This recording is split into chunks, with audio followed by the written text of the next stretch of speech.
दोस्तों नमस्ते, मैं सुशील कुलकर्णी। आप देख रहे हैं एनालाइजर न्यूज हिंदी। 2-4 दिनों से महाराष्ट्र में एक नई चर्चा शुरू हुई है और ये कहा जा रहा है कि महाराष्ट्र में एनसीपी का जो पतन हुआ, विघटन हुआ, एनसीपी जो टूट कर बिखर गई, यह एक ड्रामा है।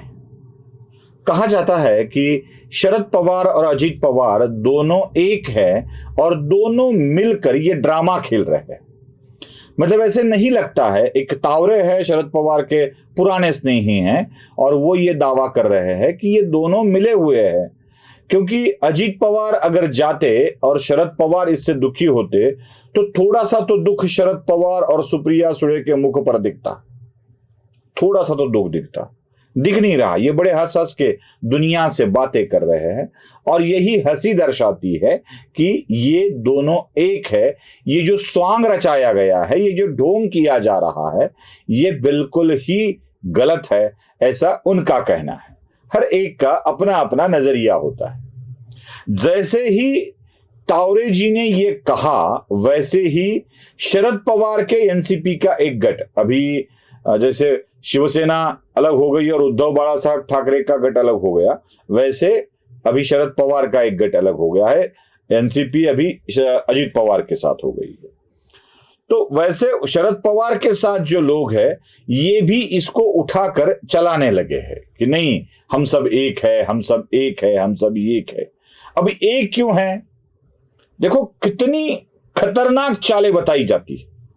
मुझे तो आश्चर्य इस बात का होता है, गिरे तो भी टांग ऊपर, ये वाली जो कहावत है ना, तो ये वाली कहावत यहां बार बार हमें नजर आती है। गिरे तो भी टांग ऊपर। क्या हुआ? टांग तो ऊपर है ना हमारी, हम ऊपर ही है। गिरे हुए तो क्या हुआ? ऐसे गिरे है, टांग ऊपर है, ऐसे कहा जाता है।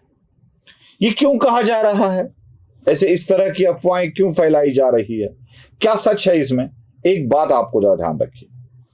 अगर शरद पवार की पार्टी शरद पवार के मर्जी के बगैर टूटी है और शरद पवार हताश है, कुछ नहीं कर सकते हैं, इसका मतलब यह हुआ कि शरद पवार हार गए हैं। अब ठीक है, गैरों से हारते तो अलग बात थी, अपनों से हारते हैं तो दुख ज्यादा गहरा होता है ना। मेरी किश्ती थी डूबी वहां जहां पानी कम था।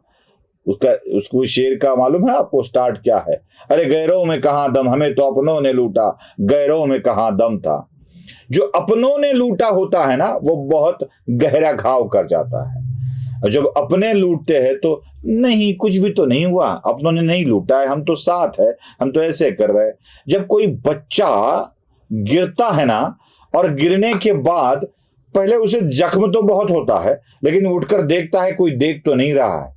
अगर किसी ने देखा है तो उठ के खड़ा हो जाता है, नहीं कहीं नहीं लगी है, कहीं नहीं लगी है, ऐसा कहता है।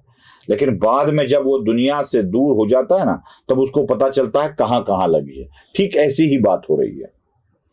शरद पवार मिलकर ये साजिश रच रहे हैं। ये इसलिए कहा जा रहा है कि शरद पवार नाम की ताकत खत्म हुई है, इसका आगाज दुनिया को ना हो। शरद पवार के साथ द्रोह कैसे हो सकता है? शरद पवार के साथ धोखा कैसे हो सकता है? अब तक तो धोखा देने का अधिकार खुद शरद पवार को ही है ना। वही दुनिया को धोखा देते आए हैं, वही दुनिया को बताते आए हैं कि धोखा है, कैसा होता है। उन्होंने तो वसंत दादा को धोखा देकर सिखाया था ना कि धोखा क्या होता है। उन्होंने तो दुनिया को सिखा दिया था कि पीठ में खंजर घोंपना क्या होता है। तो शरद पवार के पीठ में खंजर कैसे घोंपा जा सकता है? एक तरफ तो उनकी बेटी कहती है कि मेरे पिता को अंधेरे में रखा गया, और दूसरी तरफ ये भी कहती है कि यही चाल है, लोग ये भी कहते हैं। दरअसल बात ऐसी है कि ये सब का पहले ट्राई किया गया। इंटरेस्टिंग है ये बहुत। पहले ट्राई किया गया कि एनसीपी में जो फूट हुई है, उसका जिम्मा पूरा का पूरा अकेले देवेंद्र के सर पर मढ़ा जाए। अकेले देवेंद्र के सर पर मढ़ा जाए। देवेंद्र फडणवीस ही ऐसा कर दिया।